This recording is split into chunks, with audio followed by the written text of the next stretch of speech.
Bueno, buenos días. Comenzamos entonces con la presentación de la segunda charla del bloque que hemos programado sobre el paciente, el niño quemado grave. Mabel, todo tuyo. Sí. Bueno, buen día. Gracias a Edgardo Rodríguez. Él es nuestro, voy a decirlo siempre, Edgardo, discúlpame. Él es uno de Eso nuestros no es mentira. profesores. No, no, no. Sí, es aparte uno de los creadores de la terapia intensiva Garrahan.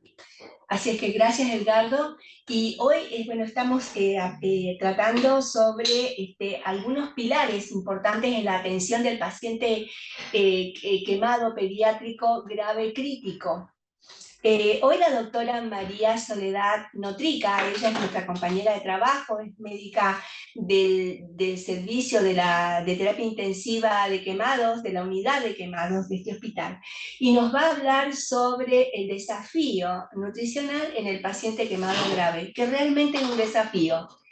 Bueno, Mary, por favor. Ah, es Mary para nosotros, perdón, gracias. Bueno, buen día para todos. Como dijo Mabel, mi nombre es María Notrica, pero todo el mundo me dice Mary. La idea de la charla de hoy es hablar un poco sobre el desafío nutricional en el paciente quemado grave. Como introducción, siempre contarles que el paciente quemado crítico en realidad es un modelo de un paciente politraumatizado, que ya lo vieron esto en la charla anterior con mi compañero, en la recepción de la atención inicial del paciente quemado, pero es un paciente que se caracteriza puntualmente por tener un desarrollo precoz de lo que es un estado de hipermetabolismo e hipercatabolismo severo, con un gasto energético que puede duplicar hasta el gasto energético en reposo. Es por eso que el manejo nutricional de estos pacientes toma especial relevancia. Si bien la nutrición crítica del paciente siempre es muy importante, en el paciente quemado toma especial relevancia por este hipermetabolismo e hipercatabolismo severo que se instala. No solo eso, sino que ninguna otra injuria, como las quemaduras, resultan en tal aceleración del catabolismo tisular, pérdida de la masa magra, depleción de las reservas energéticas y proteicas, y se estudió la morbimortalidad secundaria a desnutrición que le trae a estos pacientes este hipercatabolismo y este hipermetabolismo. Fíjense ustedes que con perder un 10% de la masa magra corporal, el paciente ya tiene disfunción inmunológica. Un paciente que de por sí perdió su principal barrera ante las defensas, que es la piel. La pérdida de un 20% de la masa magra lleva un retraso en la cicatrización, pilar importantísimo en estos pacientes.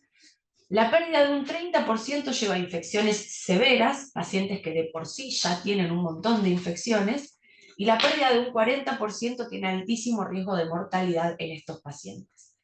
Es por eso que después del manejo inicial del paciente quemado, que, como dije anteriormente, uno lo maneja como un paciente politraumatizado que tiene algunas características puntuales, y después de la reanimación inicial, que nosotros por regla mnemotécnica, la fluidoterapia la ponemos en la letra F, y que ya habrán visto que en las primeras 48 horas uno tiene que rehidratar al paciente con la fórmula que elijan, Galveston, Parkland, pero uno tiene que sí aportarle hídricamente al paciente todo lo que está perdiendo. Hoy nos vamos a situar qué pasa con el paciente quemado grave una vez finalizadas las 48 horas del aporte hidroelectrolítico. Siempre me gusta plantear esta clase desde dos lados, planteándonos objetivos. El primer objetivo que nos vamos a plantear es cómo vamos a hidratar al paciente. Y el segundo objetivo que nos vamos a plantear es cómo lo vamos a nutrir. Toda esta charla está armada en base a unas guías de atención de la práctica clínica de acá del hospital, que se llaman Manejo Nutricional del Paciente Quemado Grave, y está actualizada con las últimas actualizaciones de las guías ESPGHAN y ESPBES, que son las guías americanas y europeas de la nutrición crítica del paciente, ¿sí? En cualquier momento que tengan alguna duda me interrumpen y lo vamos charlando. Lo más importante es cómo calculamos los requerimientos hidroelectrolíticos de un paciente quemado al terminar las 48 horas de la hidratación del Galveston o del Parkland. Cuando nosotros terminan esas 48 horas, tenemos que empezar a pensar dos cosas. Primero, las necesidades basales del paciente, por un lado, y por otro lado, las pérdidas insensibles que tienen estos pacientes por las quemaduras. Hay un montón de maneras de calcularlas. En algún momento en la unidad se pesaban las gasas que perdían los pacientes. Hay otras fórmulas también de calcularlas por peso y por porcentaje de quemadura, pero la última y la que más utilizamos es la de las guías españolas del Llorente, que es esta fórmula de las pérdidas insensibles que se calcula de la siguiente manera. El 25 es una constante al que sumamos el porcentaje de quemadura. Vamos a suponer que tiene una quemadura del 30%, en nuestro caso sería 25 más 30, eso nos va a dar 55, por la superficie corporal total en metro cuadrado. Vamos a suponer que el paciente pesa 30, para hacerlo simple sería por 1, y ese 55 son los mililitros hora que requiere el paciente. Si yo quiero calcular lo que va a perder en el día, lo debo multiplicar por 24. Eso que me dé 55 por 24, más o menos 1500 mililitros, 1200, son lo que pierde el paciente por la quemadura. Y a eso le tenemos que sumar las necesidades basales. Entonces este sería nuestro primer objetivo, que nos tenemos que plantear a las 48 horas de un paciente quemado grave. El objetivo hidroelectrolítico. Bueno, ¿cuánto líquido le tengo que aportar? En un segundo momento, cuando yo calculé el objetivo hidroelectrolítico, me planteo el objetivo nutricional. Y para plantearme el objetivo nutricional tengo que conocer algunas cosas sobre el paciente quemado grave. En el primer momento, después de una injuria térmica, el paciente quemado entra en lo que nosotros conocemos la fase EB o fase de caída, que cuando se los explico a los residentes se los explico como una fase de hibernación, por así decirlo, en la que el paciente tiene un descenso del gasto cardíaco, disminuye el consumo de oxígeno y tiene un descenso también de su tasa metabólica basal o tasa metabólica en reposo. Esto solamente sucede durante el Galveston o incluso 24 horas más. Pero a partir del quinto día puntualmente, que es donde se instala esta fase, que es la fase flow o fase hipermetabólica, donde hay un aumento de las hormonas catabólicas y de las catecolaminas, y tenemos a un paciente que se pone hiperdinámico con una severa respuesta inflamatoria sistémica. El paciente quemado sabemos que por su quemadura tiene un CIRS muy característico, en el que el paciente está con un hiperdinamismo, aumento de las hormonas catabólicas y de las catecolaminas, y todo este hipermetabolismo en parte se explica por la disfunción mitocondrial del músculo esquelético, pero además hay un desacoplamiento de la fosforilación oxidativa. Estas dos cosas hacen que esto se perpetúe en el tiempo y que esta persistencia del estado catabólico sea muy difícil de revertir. Por eso nuestro objetivo principal va a ser el monitoreo y la preservación de la masa magra. Nosotros tenemos que tratar de frenar ese hipercatabolismo de la manera o de las estrategias que ahora vamos a charlar. ¿Hasta acá alguna duda? No, nadie, creo que nadie pone nada. En el chat no hay ninguna pregunta, que es donde pueden sumar, digamos, cualquier inquietud y las vamos respondiendo. Perfecto, bueno.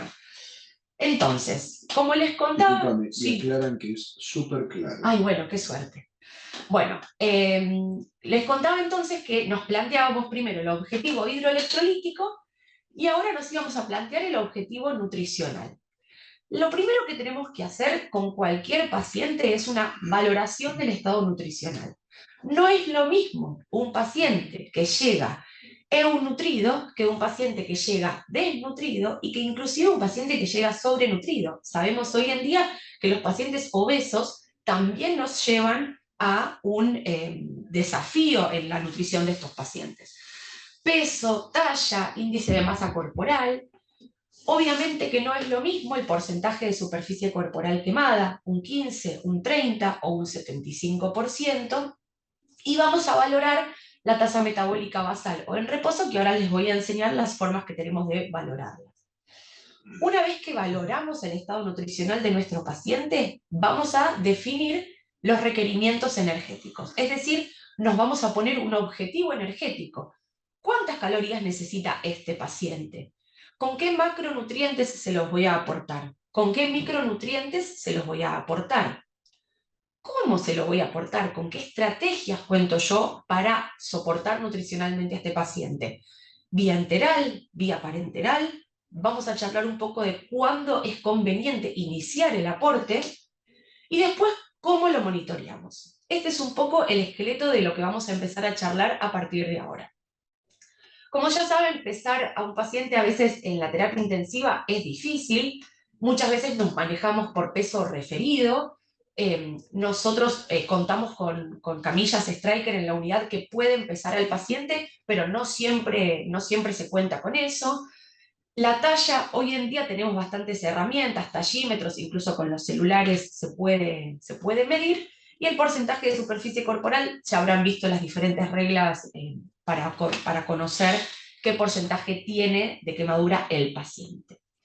Ahora vamos a hablar de cómo calculamos la tasa metabólica basal o en reposo. Primero les voy a contar un poco qué es. Básicamente es la energía que consume el cuerpo para mantener la función de la masa magra. Y el 70% de estas calorías son generadas o son gastadas, digamos, por los órganos nobles, el cerebro, el hígado, el miocardio y el riñón. Entonces, para plantear una estrategia adecuada es imprescindible conocer y plantearnos un objetivo. Bueno, ¿cuántas calorías necesita este paciente? Hay un montón de factores que modifican la tasa metabólica en reposo o basal. Cuanto más superficie corporal quemada, más tasa metabólica van a necesitar estos pacientes, el catabolismo proteico acelerado, si los pacientes están con dolor, con fiebre, con sepsis, más calorías van a necesitar.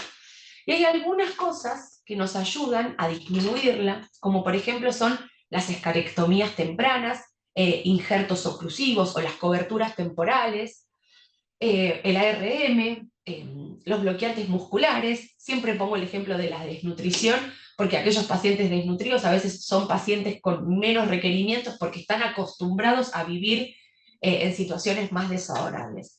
Pero sepan que la tasa metabólica se modifica para arriba o para abajo ante un montón de situaciones.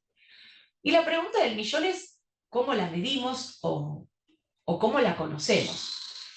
El gold standard es la calorimetría indirecta. ¿Qué hace la calorimetría indirecta? Mide el consumo en realidad lo que mide es la CO2 expirada, y por una fórmula entre el oxígeno aportado y la CO2 expirada, mide la cantidad de calorías que utiliza el cuerpo. Esto se mide en tiempo, y uno lo que hace es, por lo general, lo mide en media hora o en una hora, y lo prorratea a las 24 horas del día. Obviamente, como todo método, tiene algunas limitaciones que a veces nos pueden pasar en un paciente en terapia intensiva, como por ejemplo que necesite una fracción de oxígeno mayor a 0,6, o que tenga una PIP más alta de 12, que esté traqueostomizado, tenga un tubo de drenaje, o que tenga alguna cuestión que nos limite a medir la CO2 expirada. Y otra limitación que hay, que por ejemplo nos pasa mucho acá en la unidad, es que a veces el aparato no funciona o lo conectamos y no mide bien, pero sería el método ideal. Al método ideal le sumamos los métodos reales, que son también los más utilizados o los extensamente conocidos, que son las fórmulas. Hay varias fórmulas para calcular lo que es la tasa metabólica en reposo. En el paciente quemado tenemos fórmulas que incluyen a la superficie corporal quemada y fórmulas que no la incluyen. Una pregunta, Sí, discúlpame. sí, claro. En el chat surge una pregunta, yo las voy incorporando a la medida que vos vas desarrollando tu exposición. Nos preguntan que con respecto a la superficie corporal quemada, en el caso de que haya una aplicación de injertos, ¿no? ¿Se ajusta la superficie corporal quemada en base a esta incorporación de injertos sobre el paciente, es decir, al dato inicial de superficie quemada? Sí, nosotros lo que vamos haciendo es, les vamos pidiendo a los cirujanos que nos vayan diciendo qué remanente cruento tiene ese paciente, porque hay veces que lo que tiene cobertura transitoria, ya sea con un injerto, o sea, que sería una cobertura definitiva, o con amnios, o con homoinjerto, o lo que sea, eso se restaría, pero hay veces que cuando toman injerto hay zona dadora, y la zona dadora se transforma en zona cruenta. Entonces nosotros, en cada ingreso que tienen estos pacientes a quirófano, le pedimos a los cirujanos que nos recalculen la superficie cruenta. Hay veces que el paciente inicialmente es un 60, a las 2-3 semanas tiene algo de cobertura y nos dice, o algo repitelizó, porque el paciente es un paciente dinámico y si tenía alguna quemadura que era AB y que podía repitelizar, eso repitelizó y eso se va restando, pero también tenemos zonas que se usan como zona dadora, donde los cirujanos toman con navaja o con dermátomo piel sana y esa zona queda cruenta hasta que repitelice. Entonces sí es muy dinámico la superficie corporal quemada o cruenta. En realidad nosotros después de la quemadura le llamamos cruenta porque hay veces que es por culpa de la quemadura, pero hay veces que es por la cirugía en sí. Pero sí, se va recalculando momento a momento. Sí, está muy buena la pregunta. Y yo les decía que teníamos fórmulas que algunas incluyen a la superficie corporal quemada, como la de Galveston o de Carvajal, y tenemos fórmulas que no la incluyen. Cada una, como todo, tiene beneficios y tiene contras. El beneficio de las fórmulas de Galveston o Carvajal que incluyen es esto que ustedes justamente preguntaban, que con los cambios de la superficie corporal quemada, el remanente cruento puede ir variando y nosotros podemos ir cambiando los requerimientos en la evolución. En la práctica clínica se vio que estas fórmulas sobreestiman los requerimientos energéticos con respecto a compararlas siempre con el gol estándar, que es la calorimetría indirecta. Después tenemos la fórmula más conocida o más extensamente utilizada, que es la fórmula de Schofield, que es la que más se utiliza en la terapia intensiva para calcular los requerimientos. Y en la práctica clínica lo que tiene la fórmula de Schofield es que subestima los requerimientos. Entonces en la práctica clínica lo que hacemos es al Schofield le sumamos un 30% para plantearnos el objetivo nutricional. Entonces, como yo les había contado, nosotros primero nos planteábamos objetivo hidroelectrolítico y en segundo momento nos planteábamos objetivo nutricional o calórico. De la forma que quieran, con cualquiera de las fórmulas, hay veces lo que hacemos es, lo calculamos de las dos maneras, Schofield más el 30 y con la otra fórmula para ver qué nos da, y usamos un promedio, pero siempre se tienen que acordar que cuando uno, sea lo que sea en la vida de la pediatría, usa una fórmula, tiene que ajustarlo según la respuesta del paciente, porque esto no deja de ser una fórmula matemática, que al paciente le puede servir o no. Entonces, segundo objetivo planteado, nos planteamos el objetivo calórico. El paciente necesita X cantidad de calorías. Y ahora lo que nos tenemos que preguntar, siguiendo el orden que les conté que íbamos a ver en la charla, es ¿cómo vamos a alimentar a este paciente? ¿Cómo vamos a aportarle este objetivo calórico que nos planteamos nosotros? Y ahí nos vamos a hacer algunas preguntas, ¿sí? Ya es sabido desde hace varios años que la vía de alimentación elegida para nutrir a los pacientes es la vía enteral. Se sabe que los pacientes evolucionan mejor, todas las guías nutricionales del mundo hablan de la vía de alimentación enteral como elección, como electiva. ¿Qué nos pasa en estos pacientes? Muchas veces la vía de alimentación enteral se ve contraindicada o se ve interrumpida y no logramos darles a estos pacientes el aporte completo de manera enteral. Ese es el momento en el que nos tenemos que plantear la alimentación parenteral. Ahora después vamos a ver un algoritmo al final de la clase, pero para que tengan una idea, siempre si entre el quinto y el séptimo día de cualquier paciente en terapia intensiva, pero también de los quemados, no estamos logrando alimentar al paciente completamente de manera enteral, tenemos que plantearnos el inicio de una nutrición parenteral. Miri, acá hay una pregunta Dale. de Caleta Olivia. Sí. El doctor, creo que está saltando el chat de un lado para el otro, pero nos preguntan con respecto a la alimentación enteral, si hay algún valor de residuo que puede presentar como para suspender la alimentación. Bien, qué buena pregunta. Hace algunos años que no medimos prácticamente residuo en la unidad, porque los pacientes cuando están alimentados 24 horas en gastroclisis tenemos residuo siempre. Y medirlo o no medirlo a veces nos hacía frenar la nutrición enteral y el paciente estaba tolerando igual de todas maneras. Sí, las limitaciones que tienen estos pacientes es que son pacientes que entran mucho a quirófano, normalmente en las primeras etapas entran cada 48 horas a quirófano, entonces ya tienen de por sí ayuno por eso. Son pacientes que tienen mucha inestabilidad hemodinámica, entonces a veces tienen altos requerimientos de inotrópicos. Es muy discutido cuánto inotrópico, sí, alimentación enteral, no, pero sabemos que a altas dosis de inotrópicos los pacientes tienen riesgo de isquemia mesentérica, entonces que alimentarlos por vía enteral no sería lo adecuado. Son pacientes que muchas veces, como primera manifestación clínica de las infecciones, hacen ilio, y encima son pacientes que por su dolor y por la sedación necesitan altísimo requerimiento de opiáceos. Entonces a veces la tolerancia es difícil, pero nosotros últimamente en la unidad, por lo menos en los últimos años que yo estoy, que me corrija Mabel, no medimos residuo porque los pacientes siempre tenían algo de residuo e igual toleraban. Y otra cosa que siempre decimos es que normalmente nosotros en nuestro estado, que estamos teóricamente estables, ¿no es cierto?, siempre va a haber líquido en cavidad gástrica. El estómago nunca está vacío, siempre va a estar ocupado. Con lo cual, no medimos residuo gástrico, excepto que salga por la narina o por algo que veamos que tiene un débito comprobado por sonda. Como dijo Mary, muchas veces sí, por la parálisis intestinal, por las altas dosis de analgesia o por drogas vasoactivas, estados de shock, inestabilidad. Y en ese caso sí, como dijiste muy bien. Es decir, me voy a poner terco. Dale.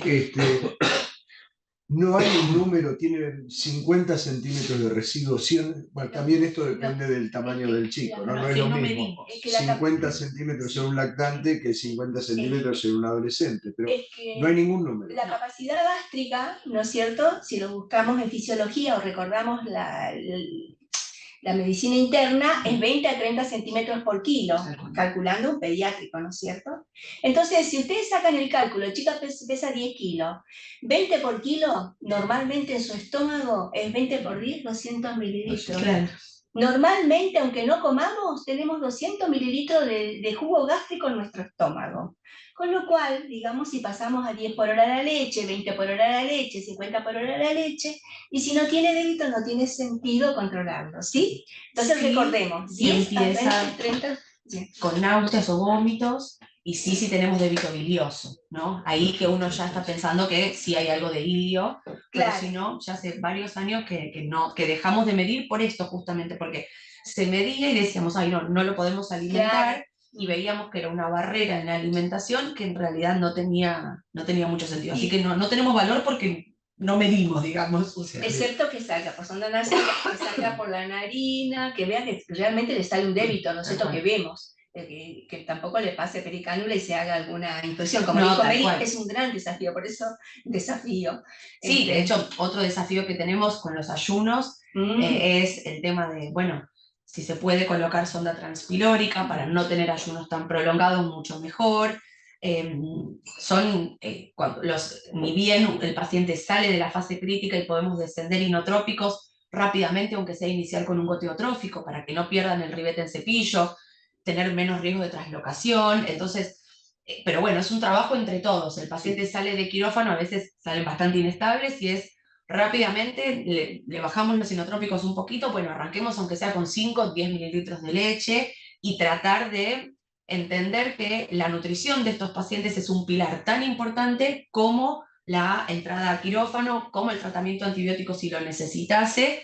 Y bueno, hay veces que uno no toma la nutrición como un tratamiento per se porque no es un fármaco, no es una droga, pero en estos pacientes se sabe la importancia de la nutrición, de la alimentación. Dos cositas, un concepto que yo ya lo he expresado en alguna otra charla, pero que lo quiero reiterar porque viene al lugar, y es que no solo hay que hacer el cálculo de lo que necesita en la hoja de indicaciones, sino que tenemos que tener en la mano también la hoja de controles del día anterior.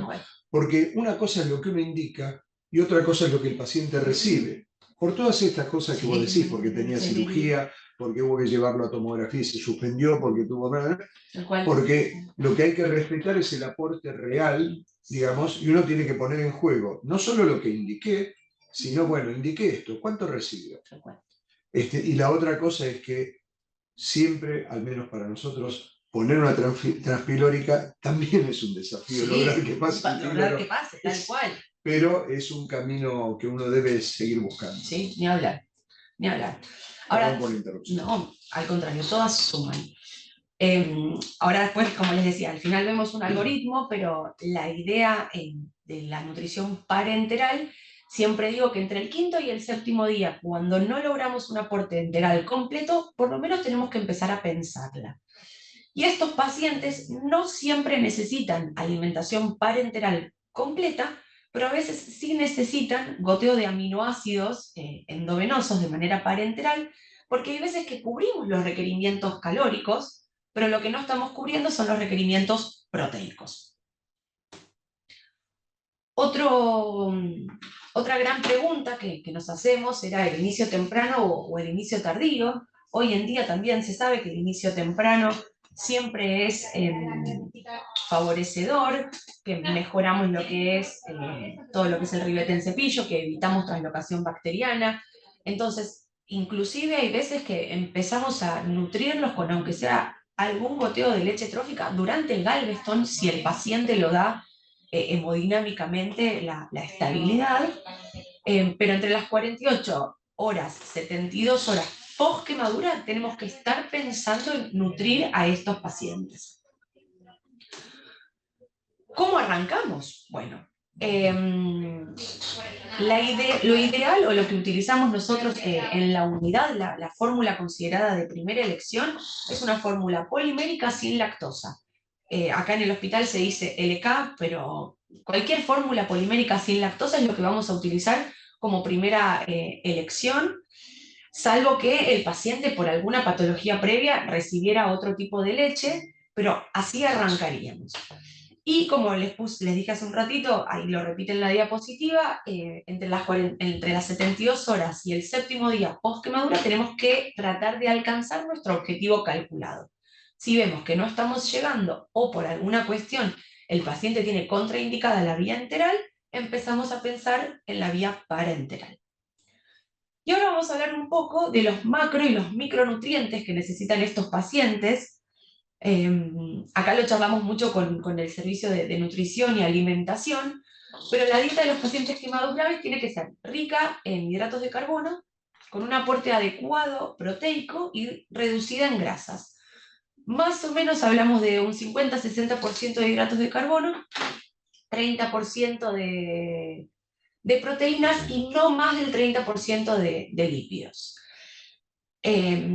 Como siempre, sepan que el aporte proteico en los pacientes quemados, por el gran catabolismo y la gran salida de aminoácidos del músculo esquelético, es muy importante, y siempre intentamos que sea entre 1,5 a 2 gramos por kilo por día en adolescentes postpuberales y alrededor de 3 gramos por kilo por día en niños. Es altísimo el requerimiento proteico que tienen estos pacientes, por eso yo les comentaba que hay veces que el aporte calórico lo llegamos a cubrir con la leche, pero no así el aporte proteico.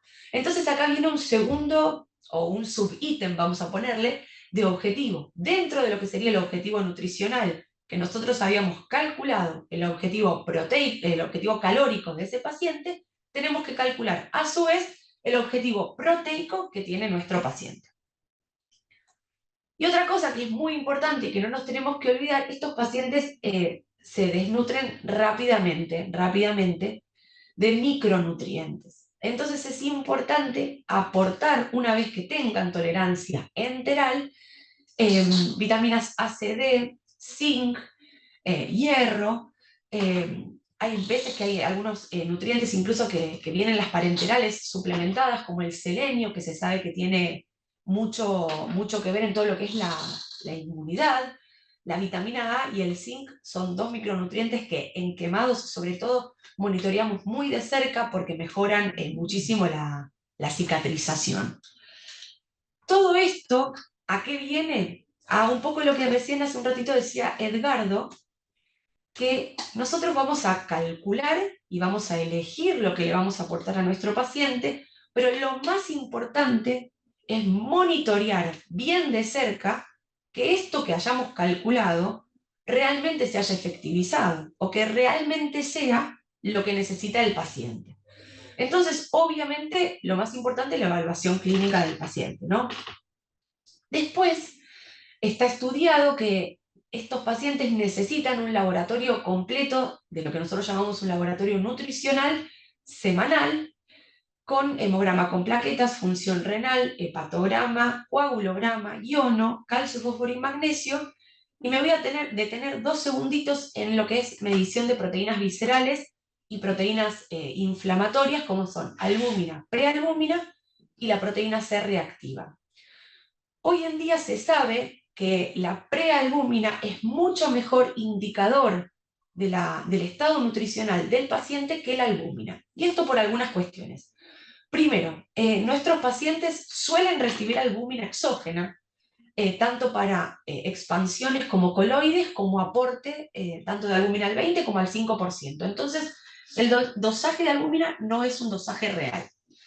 Segundo, la albúmina tiene una vida media más larga que la prealbúmina, entonces no es tan sensible a los cambios nutricionales como lo es la prealbúmina, que tiene una vida media corta y que como es un precursor, lo que estamos midiendo es lo que está sintetizando el paciente. Y por otro lado, la proteína C reactiva, que sería como, nosotros decimos que son proteínas opuestas, por así decirlo, cuando el cuerpo está en un estado proinflamatorio, va a sintetizar, va a usar esos aminoácidos que le estamos aportando para sintetizar proteína C reactiva, pero cuando logramos llevar el equilibrio hacia un anabolismo, el cuerpo va a intentar sintetizar proteínas viscerales, como sería la prealbúmina. Hay otras proteínas que se pueden utilizar, como las binding proteins de transporte, las de retinol, que son más difíciles de dosar y que no se hacen en todos lados. Hoy en día la prealbúmina, por suerte, cada vez se puede dosar en más lugares.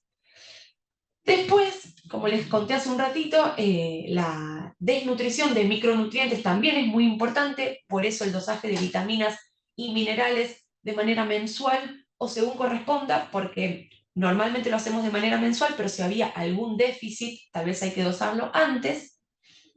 Tercero, el balance energético semanal. Esto que decía Edgardo, ¿cómo estoy según mi objetivo? Bueno, yo me planteé aportarle esta cantidad de leche, pero ¿la está recibiendo? Yo me planteé esta cantidad de aminoácidos, ¿los está recibiendo? Y nuestra gran herramienta, y lo que utilizamos muchísimo nosotros en la unidad, que es el balance nitrogenado semanal, que nos habla un poco de cómo estamos en nuestro objetivo de aporte proteico. El balance nitrogenado no es más ni menos que una fórmula, habla de la cantidad de nitrógeno aportado menos la cantidad de nitrógeno que pierde el paciente. Para calcular esto necesitamos algunas cosas. La primera, una orina de 24 horas en la que le vamos a pedir el nitrógeno urinario, que es la urea urinaria, sobre todo. Conocer el aporte de nitrógeno de la leche, de la dieta, de la nutrición parenteral o de los aminoácidos endovenosos que le estemos pasando al paciente, y todo eso lo tenemos que sumar. Si tuvo o no tuvo catarsis en las últimas 24 horas, y el balance nitrogenado tiene que sí o sí salir con un laboratorio pareado. ¿Por qué? Un balance nitrogenado positivo nos hablaría de que estamos aportándole correctamente nitrógeno a nuestro paciente. Un balance neutro nos hablaría de que tanto lo que entra es lo que sale. Y un balance nitrogenado negativo no se estaría hablando de que estamos en catabolismo, digamos, de que el paciente está perdiendo más de lo que le estamos pudiendo aportar. Pero es muy importante que salga con un laboratorio pareado de las proteínas que nos hablan del anabolismo y del catabolismo, por así decirlo. ¿Por qué? Porque nosotros tenemos que ver ese número que nos da el laboratorio nutricional, perdón, ese número que nos da el balance nitrogenado, y cotejarlo con qué le está pasando a la prealbúmina y qué le está pasando a la proteína C reactiva. Y eso también está bueno verlo en una tendencia, ¿sí? No es lo mismo arrancar de una prealbúmina de 2, pasar a 6 y pasar a 18, y lo mismo una PCR, que tal vez con la quemadura inicial tenemos PCRs altísimas, 200, 300, y que tal vez está en 120, que sigue siendo altísima, pero que es más baja de donde partimos. Ahora igual vamos a ver un ejemplo de balance nitrogenado. Dos cositas para cerrar la primera parte de la charla, y si tenemos tiempo vemos el caso clínico. Hay algo que está muy de moda hoy en día, que es la inmunonutrición, que es súper interesante, que se está viendo de qué manera, nutriendo a los pacientes, los podemos ayudar a fortalecer su sistema inmune. Esto se está viendo en todos lados, no solo en la terapia intensiva. Se habla de administrar probióticos, de administrar ciertos aminoácidos o dietas ricas en ciertos aminoácidos, o algunos lípidos puntuales como los omega 3, etc. Todo esto falta obviamente evidencia sustentable porque es algo muy nuevo y que se está utilizando, pero lo que sí se sabe que algunos aminoácidos como la glutamina y la arginina cada vez toman más peso en lo que es la inmunonutrición, y se habla de que mejoran todo lo que es la integridad de la barrera intestinal y disminuyen la translocación bacteriana. Y lo mismo se habla de los aceites de pescado ricos en omega 3, pero bueno, para todo obviamente falta evidencia sustentable. Nos hacen una pregunta. Sí, claro. Que es, ¿por qué dieta libre de lactosa? Estamos hablando de un paciente en catabolismo donde las vellosidades intestinales pueden estar comprometidas, pero la pregunta precisa es, ¿por qué LK? Exactamente. Bueno, nosotros utilizamos LK por varias cuestiones. La primera, por justamente que muchas veces estos pacientes no están en ilio 100%, pero tienen algo de ilio por el shock, por el uso de opiáceos, por los, como se dice, por los inotrópicos, y puede haber algo de disminución del ribete en cepillo de lo que es la lactasa fisiológica que todos tenemos. Por otro lado, porque muchas veces cuando tenemos pacientes grandes de 6 años, 10 años, alimentar a un niño que no está acostumbrado a recibir 2,5 litros de leche en el día, nos da diarrea en estos pacientes. La diarrea en estos pacientes nos complica la existencia muchas veces porque hay que cambiarle los vendajes, se ensucian las quemaduras. Si el paciente tiene comprometido todo lo que es la zona perianal con quemadura, la diarrea es todo un tema. Entonces intentamos evitar lo que es la diarrea en estos pacientes. Por eso en mayores de 1 año la recomendación es la polimérica sin lactosa. En el menor de 1 año es muy discutido. En el menor de 1 año, o sea, en el niño entre 6 meses y 1 año es muy discutido con o sin lactosa, pero en el mayor de 1 año con certeza las guías recomiendan sin lactosa por esto. Sí. Y además, ¿no? Sí, la LK dentro de las leches deslactosada es la que más proteínas tiene. Y es la que el paciente necesita más proteína para construir sus ladrillos, que es la prealbúmina. Sí. Así que por eso es que es la de elección. Eso. Muchas gracias. No, por favor. Y lo otro que se utiliza son las estrategias farmacológicas dentro de lo que es la nutrición del paciente crítico. Primero hablo de los de abajo y después hablo del propranolol, que sí es el que se ha utilizado más. Se estuvieron probando un montón de análogos sintéticos, tanto de la testosterona como la hormona de crecimiento, por sus efectos anabólicos. El que más estaba estudiado era la oxandrolona. Hace un tiempo la oxandrolona fue prohibida por la FDA, lamentablemente por el uso que tenía en las personas vigoréxicas que iban al gimnasio y querían aumentar su síntesis proteica, entonces está prohibida en la FDA. Desde ese entonces no tenemos más estudios en pacientes quemados porque la verdad que era bastante prometedora. Y la GH si bien la hormona de crecimiento tiene un efecto anabólico conocido, en los estudios que hubo en adultos aumentó la mortalidad, por ende también se dejó de utilizar. Lo que sí se utiliza hoy en día como estrategia farmacológica, pero más en la etapa de salida de los pacientes, es el propranolol. Se sabe que estos pacientes tienen un CIRS prolongado, en el que tienen una taquicardia conocida que inclusive puede llegar hasta 1 año después de la injuria de la quemadura.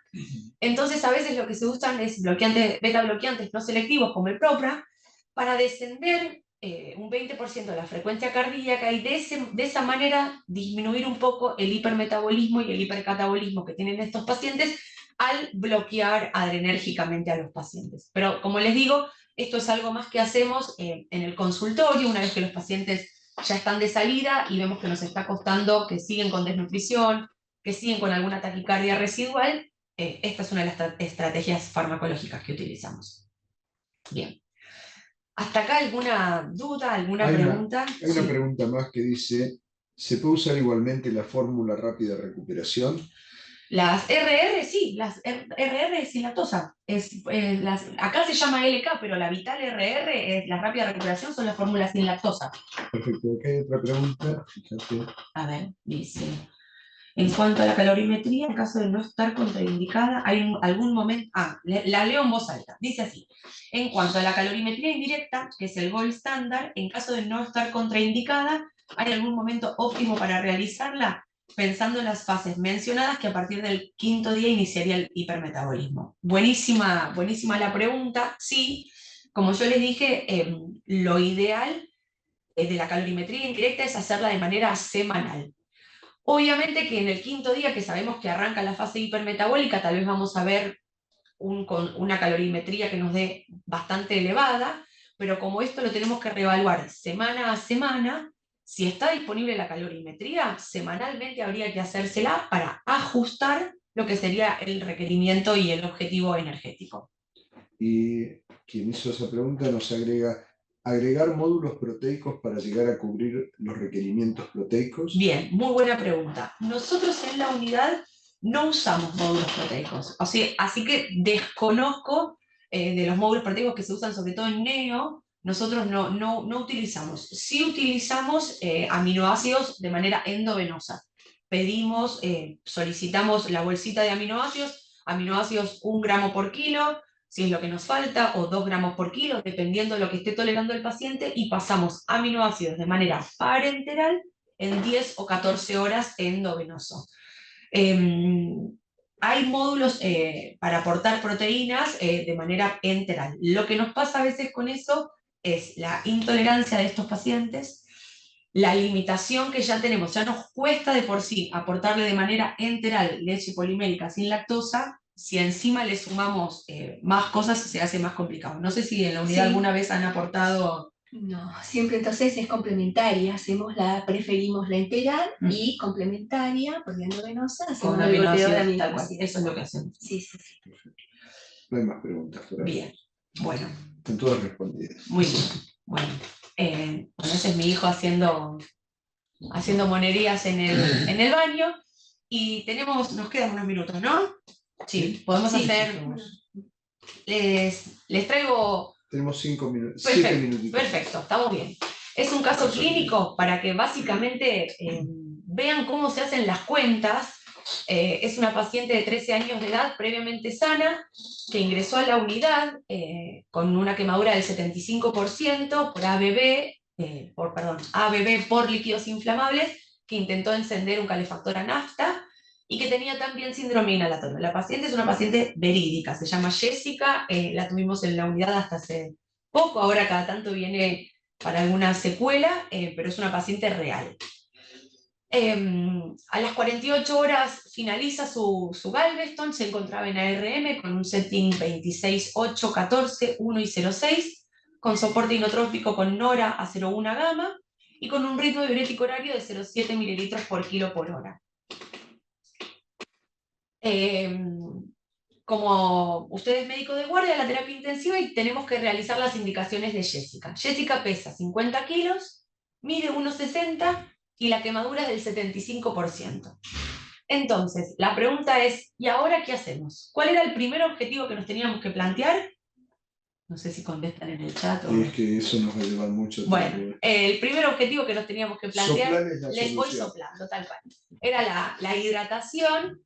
Entonces, si nos planteábamos el objetivo hidroelectrolítico de esta paciente con la fórmula de sus necesidades basales más las pérdidas insensibles por la quemadura, en este caso nos daba que Jessie necesitaba 1.500 metros cuadrados con su superficie corporal, le da 2.220 mililitros totales de pérdidas insensibles. Más, perdón, 2.200 mililitros 20 de necesidades basales. Más 3,5 litros de pérdidas insensibles.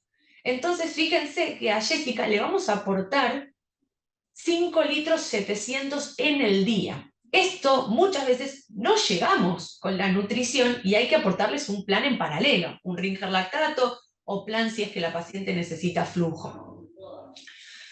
Este es nuestro primer objetivo, que es aportarle a Jessica 5,7 litros. Y el segundo objetivo que nos vamos a plantear es la nutrición.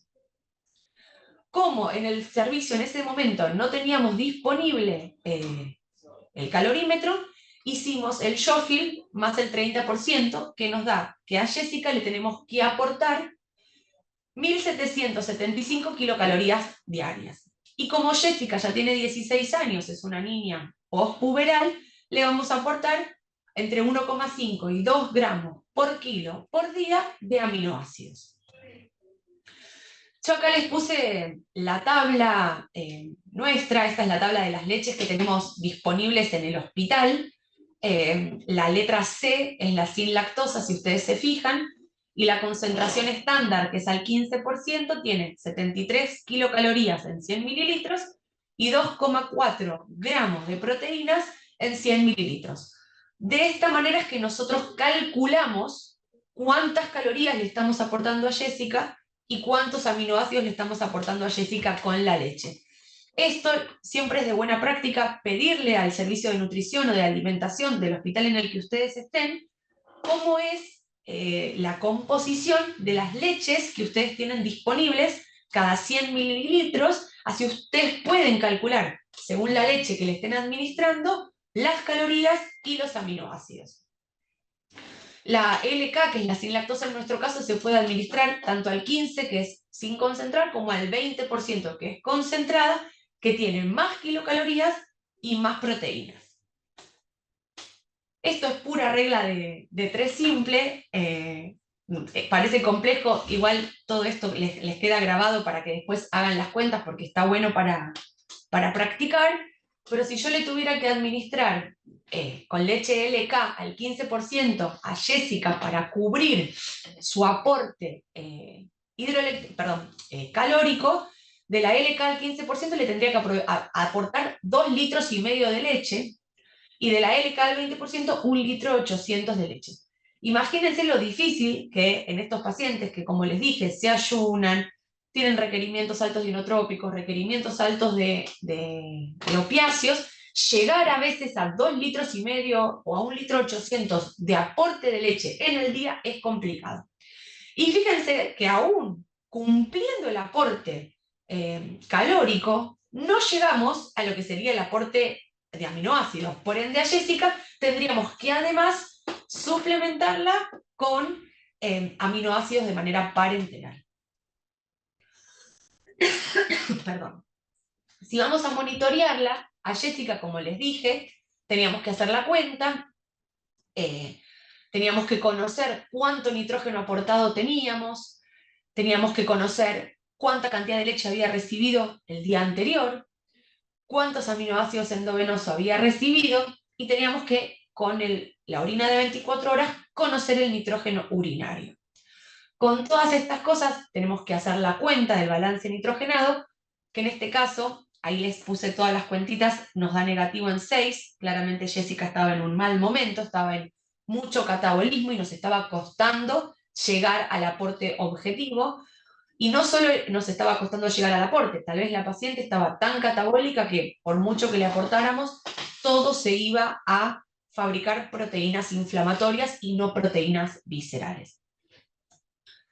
Este balance nitrogenado, como les conté, lo tenemos que evaluar de manera pareada, con PCR y con prealbúmina, porque nos ha pasado que muchas veces tenemos balances nitrogenados negativos, que el paciente clínicamente está mejor, que la prealbúmina le viene bien, y decimos, ¿por qué nos dio tan negativo el balance nitrogenado? Y eso era porque nosotros estábamos haciendo un hiperaporte proteico. Es decir, el paciente ya había salido tal vez de su etapa más aguda, su requerimiento proteico tal vez no era de 3 gramos por kilo por día, y el balance nitrogenado nos daba negativo, pero en realidad no era negativo porque estaba en catabolismo, sino que era negativo por un hiperaporte proteico. Por eso tan importante no solo quedarse con el número del balance nitrogenado, sino interpretarlo en el contexto del paciente y con el laboratorio pareado. Bien, y por último, les dejo acá el algoritmo. Todo esto igual está en las guías. Ponen manejo nutricional del paciente quemado grave en Google y es lo primero que les aparece, las guías del hospital, pero está bueno como para algoritmo, para cerrar. Se ve tal vez un poco chiquito, pero fíjense que entre las 24 y 48 horas post quemadura nos tenemos que preguntar si tiene contraindicada la vía oral. Si la tiene contraindicada por débito bilioso, inestabilidad hemodinámica, altos requerimientos de inotrópico, esperamos, pero si no la tiene contraindicada, arrancamos con la alimentación enteral. Ahí nos da un plan de cómo arrancar, fíjense, con un goteo trófico a 5 mililitros hora, si es menor de un año, o a 10, 25 mililitros hora, si es mayor de un año, e ir progresando cada 4 horas. Si tolera, tengo que pensar, obviamente, si alcancé mi objetivo, buenísimo. Si no alcancé mi objetivo, tengo que ver qué me está pasando que no puedo alcanzar el volumen objetivo. Si no tolera, bueno, tengo que evaluar por qué es que no tolera. Y fíjense que del lado de que no inicié la alimentación enteral, al 5.º día del ingreso es que me tengo que empezar a plantear si tengo que aportarle o no NPT a estos pacientes. Fíjense que todos los caminos del no tolera o no alcanzo el 70% del objetivo me llevan al lado izquierdo del gráfico, que es iniciar la NPT. Siempre iniciamos sin lípidos, con un flujo de glucosa entre 5 y 7, con aminoácidos más o menos como calculándole el aporte que necesite el paciente, y entre las 48 y las 72 horas de tolerancia de nutrición parenteral vemos la necesidad de agregar o no agregar lípidos. Como siempre les digo, esto es un algoritmo, es para irse guiando más o menos en la nutrición de estos pacientes, que de por sí es un desafío muy, muy grande.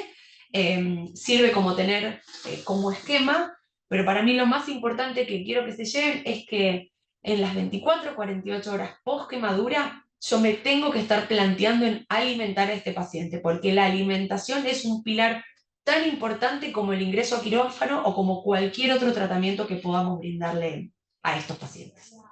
Ahora hay una pregunta, volviendo a Jessica. Dale. Si Jessica fuera obesa. Bien, muy buena pregunta. En el momento del cálculo calórico con la fórmula de Galveston, ¿qué peso utilizan? ¿El actual, el ideal, el corregido? ¿Y para calcular la superficie corporal quemada? Bien, para lo que son los cálculos calóricos, usamos el ideal. Pero muchas veces cuando podemos hacerle calorimetría, sería como lo ideal, porque sabemos que los pacientes obesos nos suponen un desafío enorme, porque hay veces que calculamos los líquidos con el peso real, porque el paciente pesa eso, y eso es una realidad, y pierde eso, tal cual. Entonces los líquidos con el paciente real, los requerimientos calóricos con el peso ideal. La medicación, según las últimas guías de obesidad, tenemos medicación que va con peso real y medicación que va con peso ideal.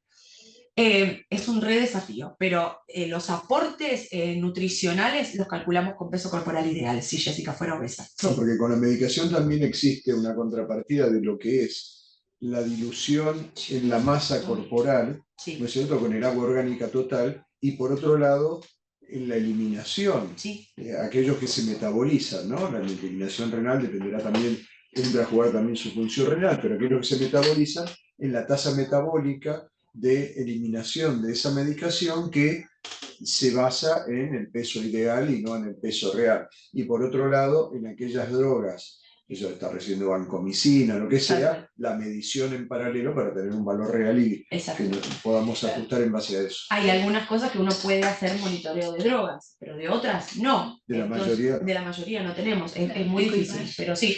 Hidroelectrolíticamente hablando nos guiamos con peso real del paciente, nutricionalmente hablando nos guiamos con peso ideal. Percentilo 50. Tal cual. Muchas veces, como siempre, hay que ajustar según las necesidades, pero eso es lo que venimos haciendo últimamente con los pacientes.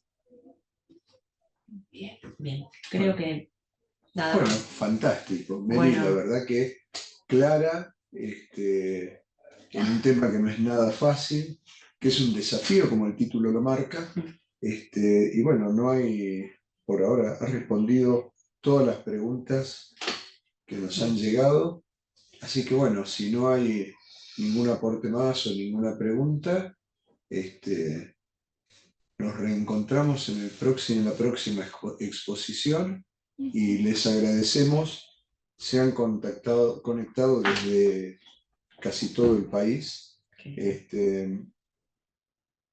A ver, acá hay una pregunta que dice, en el paciente que realiza insuficiencia renal aguda, el aporte de proteínas, ¿cómo lo ajustamos? Bien. Qué difícil. Tenemos pacientes que hacen insuficiencia renal aguda muchas veces por hipoxia renal, muchas veces por fármacos, por shock, por labanco, a veces por los antifúngicos, hay veces Mientras el paciente orine y no tengamos, digamos, por así decirlo, contraindicado el aporte proteico, se le sigue aportando. Hace poco tuvimos 2 pacientes que entraron en diálisis, que era algo que hacía muchos años que no se veía en la unidad. Sí, el último paciente que habíamos tenido en diálisis, de hecho no había sido un quemado, había sido un burn-like, un Lyell, en una paciente inmunosuprimida en el 2018, creo, 2019. Y hace relativamente poco, en este año, tuvimos 2 pacientes que necesitaron terapia de reemplazo renal continua. Uno hizo continua y otro hizo intermitente. Pero estaban tan inestables en ese momento que prácticamente no los podíamos nutrir, así que tenían un aporte con una NPT estándar y no mucho más, así que ahí sí estaba de cierta manera restringido el aporte proteico. Pero si el paciente está estable, orina y se puede nutrir, continuamos con el aporte estándar, porque es tan importante en estos pacientes el aporte proteico. Se mueren, sí. La morbimortalidad es muy alta. Se autoconsume. Sí. El paciente quemado se autoconsume todos los días. Sí. Te paso la última pregunta porque estamos excedidos en el tiempo. En caso de una paciente quemada en UCI, pero para realizar injertos, ¿el cálculo calórico es Schofield más el 30 o no es necesario tomar el 30? Una paciente quemada en UCI, pero para realizar injertos. Pero depende de la superficie cruenta. O sea, ¿a qué vamos con injertos? No entendí bien la pregunta. Sí, no, es que por eso te pasé, porque no me quedó clara a mí tampoco la pregunta. Lo que ella quiere decir es que si el paciente está cruento y hay que injertarlo, la zona dadora más la quemadura, si hay que hacer el Schofield más el 30. No, en realidad, la fórmula Schofield es la que justo vos decías que es la fórmula más agregarle un 30% más, ¿no? De calorías. Mientras que si hacemos el Galveston, que es otra fórmula, ya con el 70% del aporte de esa fórmula ya estaríamos para el paciente. No, es adecuar, como vos dijiste. Quemada de larga data. Ah, no, por eso. Quemada de larga data. Vas a UCI para realizar injertos. No, pero ¿por qué? El Schofield siempre es para calcular la tasa metabólica en reposo de un paciente crítico, agudo, intubado, en ARN, estamos hablando. Si no, después hay tablas por edad, que están en las guías de alimentación también, tablas por edad de los requerimientos calóricos de una persona que ya se mueve, habla, camina, va al baño. El Schofield siempre que quede claro que es para un paciente que está sedado, ventilado, porque es para un paciente crítico, que lo que necesitamos es cubrir su masa magra. A esa masa magra le sumamos el 30 porque sabemos del hipercatabolismo del paciente quemado. Pero, estaba intubada y sedada. Entonces sí le hacemos Schofield, pero si la paciente ya está cubierta, no necesitaría el 30%, no necesitaría el 30% extra. Con el Schofield estaría. Ahí está, ahí me lo aclararon, perfecto. Bueno, ahí estoy, Asunción, Paraguay, Resistencia, Chaco, Río Negro, mandan todos saludos, Catamarca, bueno, gracias a todos, me alegro que haya servido. Bueno, y desde Chubut también. Chubut también. Antes, sí, un montón. Bueno.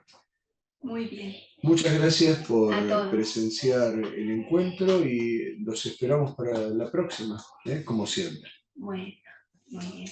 Gracias, Mary, gracias, Gerardo. Gracias.